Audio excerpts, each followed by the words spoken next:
Hello everyone, it is so good to see you. Just the other day we had the longest Nintendo Direct that we've seen in quite a while, at least one that focused mostly on games and announcements and reveals and whatnots. And we wanted to get some of our impressions out there. And to do so, I'm joined here today by... It's just me today. Me and the green screen. It's a little hard when the Direct is on a Friday and we're kind of busy with our own stuff. People are kind of preoccupied doing other things or out of town. So it's just going to be me today. I hope you're okay with that. You can watch our live reaction of the Direct. I was on that team as well, but now I've had some time to really sit down and digest everything that's happened. But before I start rambling to myself, a word from our sponsor. This video is sponsored by Raycon. It's back to school time, and you know what that means. All new everything. I might not be in school anymore, but I still love refreshing my setup around this time of year, and Raycon's Everyday Earbuds Classic are my must-have for any kit upgrade. Raycon's Everyday Earbuds have so many features. They've got active noise cancellation, multi-point connectivity allowing you to pair with 2 devices at once, and they're so comfortable that they stay put and I often forget I'm wearing them. The new colors are awesome too. I picked up the electric blue and I'm in love with how they look. Best of all, they get 32 hours of battery life and can give you 90 minutes of playtime with just 10 minutes of charging. I use mine to edit all of our videos or just listen to podcasts and play games. I love them, and I bet you will too. If you don't, Raycon offers a 30-day happiness guarantee, so you can send them back if they aren't for you. Click the link in the description box or go to buyraycon.com/GVG to get 20% off site-wide. That's buyraycon.com/GVG. Thanks again to Raycon for sponsoring today's video. We started off with, of course, Mario's 40th anniversary, and I shouldn't be surprised that we started off with this. They basically put an entire Mario Direct and front-loaded this Direct with it. It's probably why it turned into a 60-minute long Direct. They thought probably that having a separate one was going to be a little bit too much. But yeah, we opened up with these really cool sketches and concept art from across the entire Mario franchise, and we led right into the very first trailer for the new Mario Brothers movie. And I can't show the trailer here. I'm afraid to show this and have Universal or Nintendo slap me for it. So you're just getting stills, but please watch the trailer. It is very beautiful. It is gorgeous. And at the end of it, we discovered that this, in fact, was going to be called the Super Mario Galaxy movie. I'm kind of surprised. We went straight from the original, like, Mario Brothers movie, and I thought we were going to get Super Mario World. That kind of made more sense. Like, they teased Yoshi, and I thought it just made sense to have it be Super Mario World movie. But we're going straight to space. I don't know. I guess I didn't expect that kind of leap, but I am all for it. And naturally, coupled with the official reveal of the movie title, we're also getting Super Mario Galaxy 1 and 2 on the Switch. Oh my goodness, finally. At least for Mario Galaxy 2, where was this game? Why did it take so long? Why did it take this long to have Mario Galaxy 2 on the Switch? They really wanted to hold this back for the movie, I guess, the tie-in. But at the same time, like, we've had Galaxy already.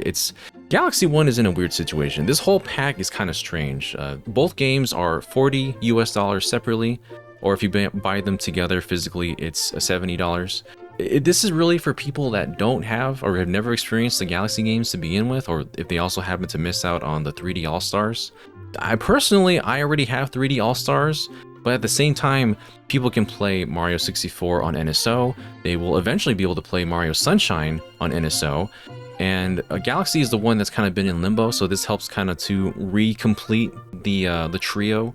And then Galaxy 2 is also here. I'm only going to be picking up Galaxy 2 personally because I don't need to get Galaxy 1. I mean, these are fantastic games regardless. If you haven't played them, please play them. I'm not trying to sound like I don't like these games. I'm just upset at the situation that led to having these be re-released and resold for people to buy yet again, especially for Galaxy 1. $40 for a Wii game. For a remastered Wii game, I don't know.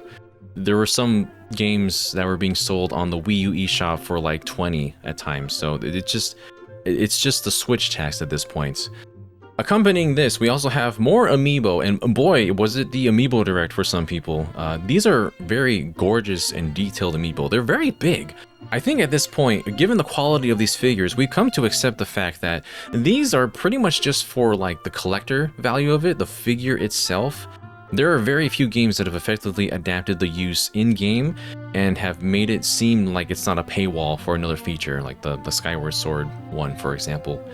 But very beautiful amiibo. They are also the price of the game, $40 each, and I wish I didn't live in a place where the price of amiibo is just going up and up, but that's just what we're dealing with right now.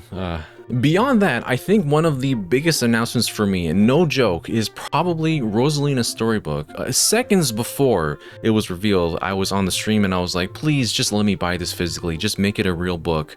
And there it was. Yoshiaki Koizumi was holding it, and I could not be more happy. I've tried in the past myself to try and make this book, get high resolution scans, try and print it out, bind it together. It didn't work out, it didn't look good, and I was really upset. I was hoping that maybe one day they'll decide to make this a real thing, and they are, and I couldn't be happier. I'm gonna get one for me, I'm gonna get one for my sisters. They really enjoy Mario and the Nintendo princesses, and so I think this one will resonate very well with them. Just really happy to see this happen. Our first new game reveal was Mario Tennis Fever. Mario Tennis is really knocking it out of the park right now. No pun intended. I guess that's more of a baseball pun. Where's the baseball games, Nintendo? But Mario Tennis Fever is looking really cool. You can have so many different effects with the fever abilities. It can be fire, ice, you have Wonder Flower effects happening. You can have enemies like Pokies and Thwomps. This really looks like the most Mario-ified version of tennis that I've seen. And I think that's something that they really do need to lean into. Mario Tennis Aces was apparently quite the hit, and so they've already made another tennis game. It feels like we just had Aces not even that long ago, but it has been quite an amount of time, hasn't it? Along with that, kind of an evolution from Tennis Aces is also a story mode. Everyone's turned into babies, and Donkey Kong has just become the babysitter at this point for all Nintendo childs. I guess, is Uncle DK just going to try and help everyone to learn how to play tennis again in their child form? It's a really ridiculous plot. Super Mario Bros. Wonder is getting a Nintendo Switch 2 edition. We should have seen this coming. It seems like the added features are mostly focused on multiplayer, which, you know, I'm fine with that. This is a game that really needed to have a little bit more with the multiplayer. You couldn't really do as much with friends unless you were just, you know, local and playing together. So hopefully the, what is it, the meetup in Bella Bell Park, I hope that brings a lot of people back into Mario Bros. Wonder. And yeah, I'm looking forward to playing with this with friends. You can also be the proud owner of your own talking flower. I guess they didn't want to make it into an amiibo, because if it was, it wouldn't be able to randomly say things at you. They say that it's just going to kind of talk to you throughout the day. So am I trying to sleep? Is it going to tell me about my life decision and choices? I don't know if I want to have that in my life. I love that this dumb flower is just so prevalent and is apparently here to stay. He was in Mario Party Jamboree TV. He's going to be in Mario Tennis Fever. He's here now. I'm just glad he found so much full-time work with Nintendo. The last big new Mario game reveal is actually a Yoshi game reveal, and they really got me with this one. At first glance, it looked like it was just going to be in the same art style that we normally have seen the Mario characters in. I thought, is this going to be Yoshi's time for a 3D platformer of some sort? No, in fact, it's not. It's going to be a 2D game, but the art style of this is fantastic. This is Yoshi in the Mysterious Book. Guided by Mr. E, he blueskadoos into a storybook, and the art style of this is fantastic. The game is divided into chapters of a book, and everything in here has this wonderful like mix of hand-drawn but also watercolor art style. Everything in the foreground is like very saturated, it has more color and is more fleshed out, but the further into the back you go, it becomes more desaturated, it looks more like pencil sketches, it looks like it's more incomplete drawings. There are these drawings that sketch themselves into the book, like when Yoshi meets that Amazy Daisy that he carries on his back. It seems that whoever is on his back will give him unique abilities, and this is such a cool idea. Yoshi has really had this kind of roller coaster of quality when it comes to his games. Like, the original Yoshi's Island is a masterpiece, Yoshi's Story has mixed feelings, Woolly World is incredible, Crafted World is controversial, so I really hope that this one is going to be one that knocks it out of the park, because visually, it already has a strong identity, and I am looking forward to hearing more about this in the future. But that essentially wraps up the Mario Brothers 40th anniversary portion of this direct, and Yoshiaki Koizumi continued to take the reins and introduce us to the rest of the direct. I'll be discussing the games that mostly resonated with me, so it won't be every single game from this point forward. But the first one I wanted to talk about just a little bit, Popocom was here. I did not expect to see Popocom here. It's like a multiplayer kind of puzzle sort of game. I know I've seen this at a show before. There's been a little bit of a saturation of multiplayer like co-op games sort of like this, but I think this one legitimately looks really cool. Like it's a match 3 kind of puzzle game, but you're also doing this with friends. Color coordination is super important. I think if you have a pretty solid group of friends to play this with, you'll have a really decent time. So Tomodachi Life Living the Dream. Honestly, to confess just a little bit here, I haven't touched the original very much at all. I think I was in a point in my life where I didn't really enjoy the weirdness, the humor of that kind of game. I've advanced to a point where I don't think I care about that anymore. I just want to play something that makes me feel good. So I'll probably end up playing Living the Dream, and I want to be in the conversation with everyone playing it too. Because it looks so weird, it is so strange, and it just embraces that kind of weirdness. And I think that's good. I don't think we have enough games that kind of don't take itself as seriously as others do. I mean, for crying out loud, we had the old man saying, "When's the game coming out?" I'm more so someone that does like farming sims than actual life sims, so it's something that I haven't really touched on very much, but there's so much weirdness happening here. There's someone getting buried under super scopes. Someone's about to get flattened by a bowling ball. There was the breaking news parody to announce that it's coming in spring 2026, so not that much longer. It's shocking that we didn't get any news on Rhythm Heaven Groove. That and Tomodachi Life felt like the real standout new announcements of that previous direct that happened before the Switch 2 official, breakdown and reveal. But I hope that one's coming soon. I don't mind Tomodachi Life coming out a bit sooner, and there's also a lot of stuff happening like in the early 2026, so just be on the lookout, I guess. The Mortal Kombat collection is coming out, and I don't really have a lot to say about that because I don't like blood and I'm a baby. So if you want to talk Mortal Kombat, I guess you can ask Steve about it. I know he's a big fan. But something that I am a big fan of is Final Fantasy VII Remake. I got a chance to play this game at PAX West. I saw it on console. I played it myself on handheld.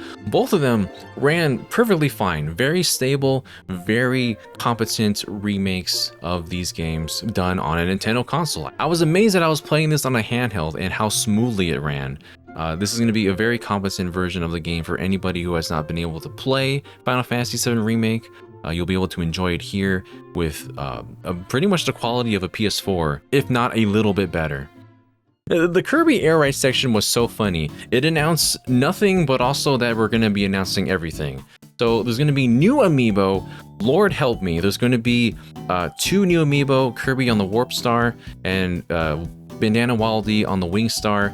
You can pull them out and swap them, and oh no, now I need all of them, man. They're $50 each, but that's because you're getting essentially 2 amiibo in one pack, because you can switch and swap them around.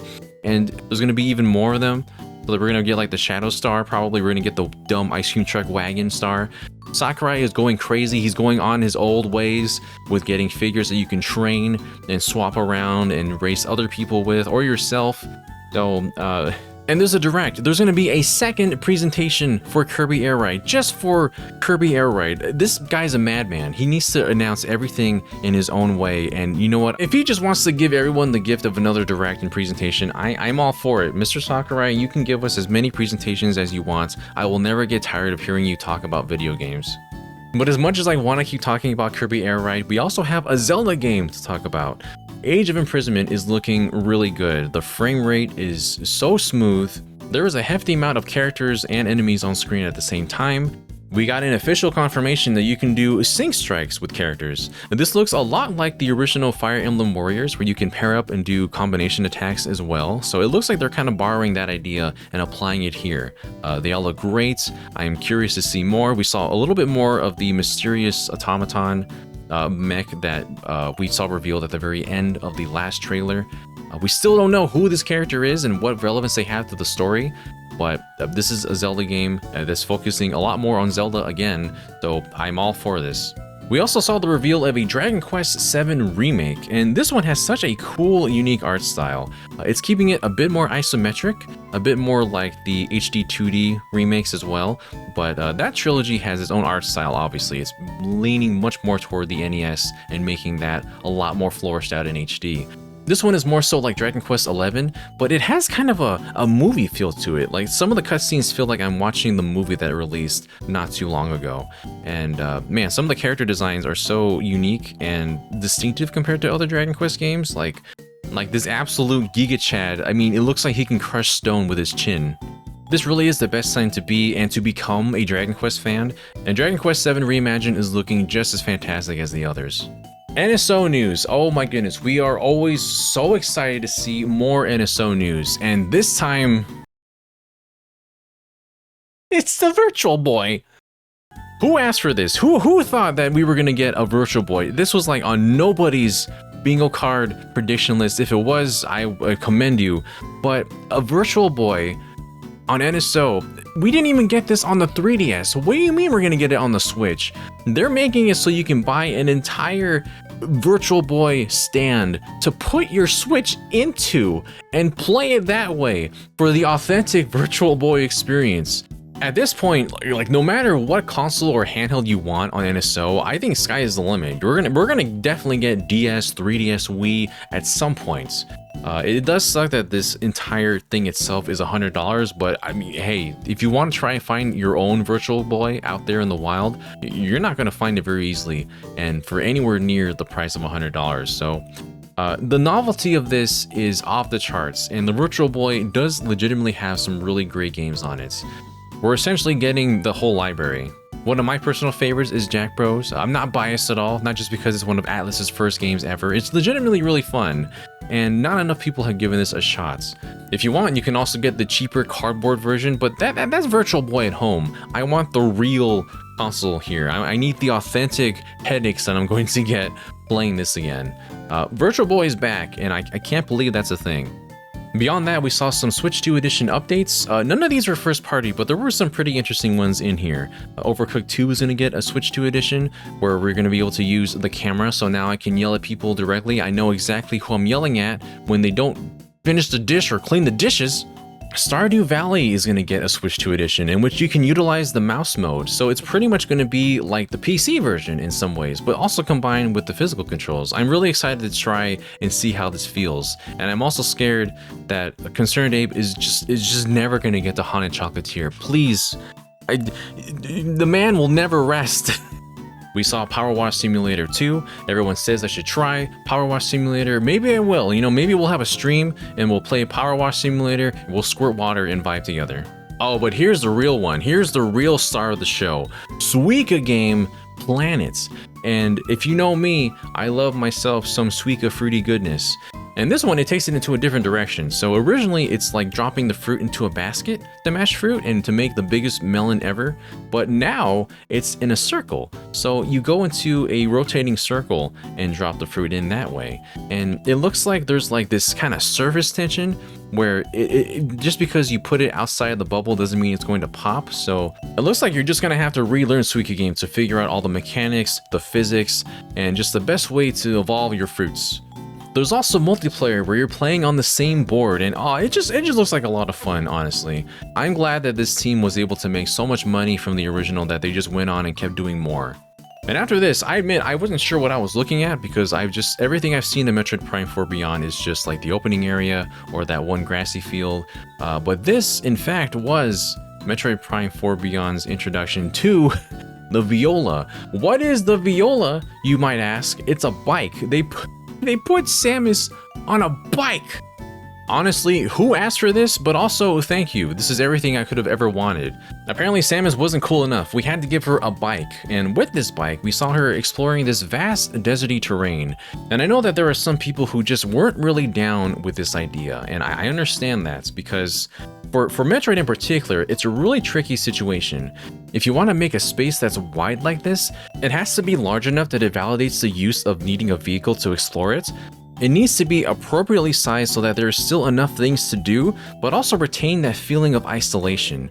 I think Breath of the Wild accomplished that very well, in which even though it was a vast open area to explore, there was still things to do at pretty much every point to interact with. And it's a weird situation to apply this to a Metroid game, a Metroid Prime game, no less. At this point, it's a matter of if Retro Studios knows what they want to do with the area and can utilize it well enough to fit within the universe of Metroid. Personally, from my own standpoint, aesthetically speaking, it just looks really cool, and I really hope that at some point there is a battle between Samus and Sylux on bikes. That just needs to happen now. Donkey Kong Bonanza is getting its own paid DLC, and it is catering to the nostalgia. It is DK Island from DK64, and it looks and sounds beautiful. There's something about hearing those tunes from Grand Kirko from way back then in the year 2025, and it just looks so nice. You got Diddy, Dixie, Cranky, Rambi, and Squawks. The classic crew is here from the Donkey Kong Country series, and it's so nice to see them all just come together. The area looks pretty small, and it's funny to think that you can just go to this land that I knew from my childhood and just destroy it. Emerald Rush is a roguelite, and I would have not expected a 3D platformer, a Donkey Kong game no less, to apply a roguelite mode to it. I have so many things to play right now. I don't know when I'm going to be able to get to this. My very first thought was, oh great, we're going to have something that's similar to Luigi Balloon World. Like, that was the DLC that came with Odyssey. But this is paid DLC. It's a lot more substantial, and it looks like something that we'll actually be playing a little bit longer than poor Luigi's Balloon World.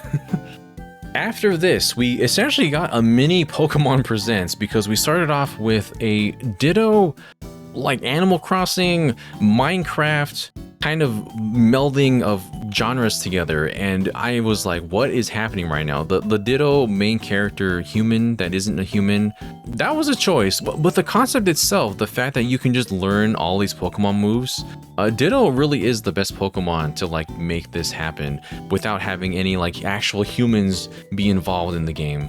You can talk to Pokemon, which makes sense because you're a Ditto, you can communicate with them and you can learn moves. You can craft, terraform, and make plots of land, garden. Oh my goodness, you can do this with multiplayer as well. What is even happening right now? This should have been in the actual Pokemon Presents the other month. Pokopia is coming out next year, and we finally got there, everybody. We have a Pokemon farming sim. Following up from that was another Pokemon Legends ZA trailer. There wasn't really anything new that was shown in this aside from the 3 Mega Evolutions. So the original 3 starters of Kalos, their final evolutions, Chestnut, Delphox, and Greninja, all finally have Mega Evolutions. It was odd that they never actually had one in the original Pokemon X and Y. It's because we had to give them to the Kanto starters instead, right?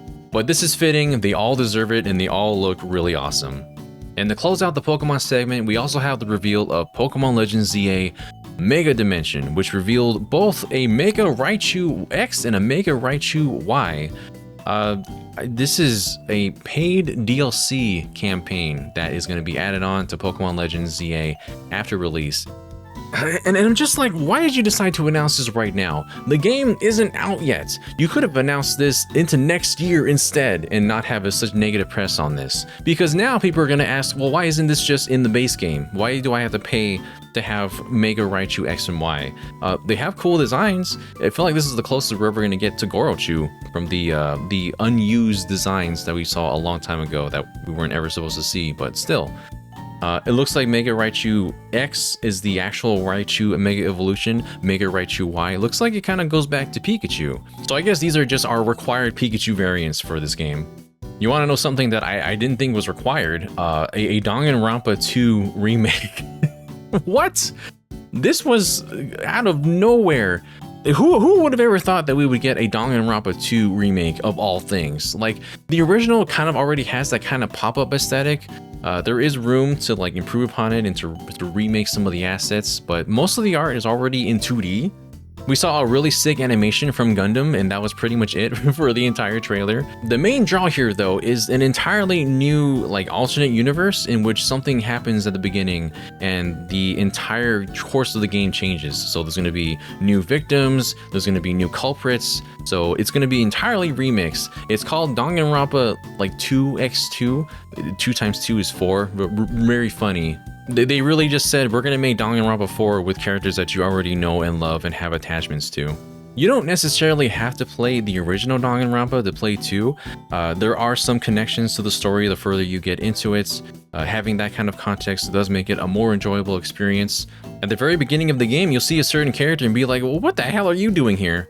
But that's so interesting because there are certain characters who develop and become completely different characters because of the ones that die throughout the game. So I'm wondering just how that's going to work out now, if they're going to end up being a killer, if they're going to get killed themselves.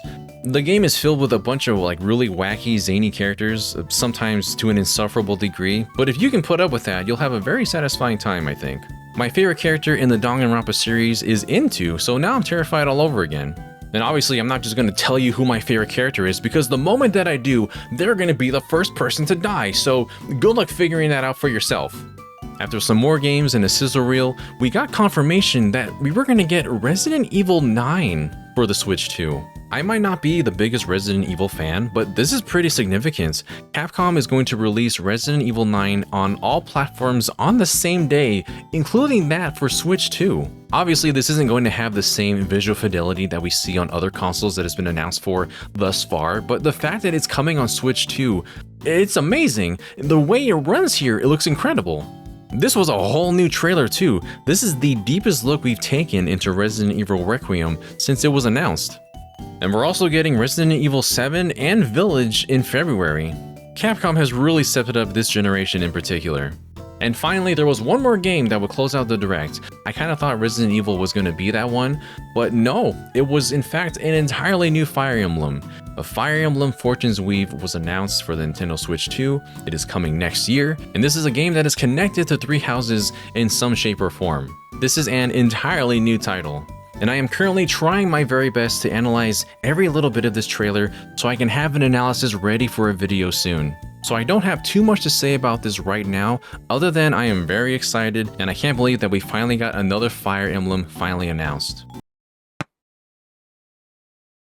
Someday. Guess we're still waiting. But those are all the main points that I wanted to take away from this Direct. I thought it was a very excellent one. A lot of the things in this Direct personally resonated with me, and it might not be the case for you. But what did you think? Did you enjoy this Direct? What are some of your favorite announcements, and what are you looking forward to? Are you shocked that there was no sign of Mario Kart World DLC? Whether paid or free updates. Donkey Kong Bonanza got DLC before Mario Kart did, so I guess we're just in a weird place right now. But that's all from me. Thank you so much for watching and stay tuned to GVG for more. Alright everyone, take care of yourselves. Till we meet again.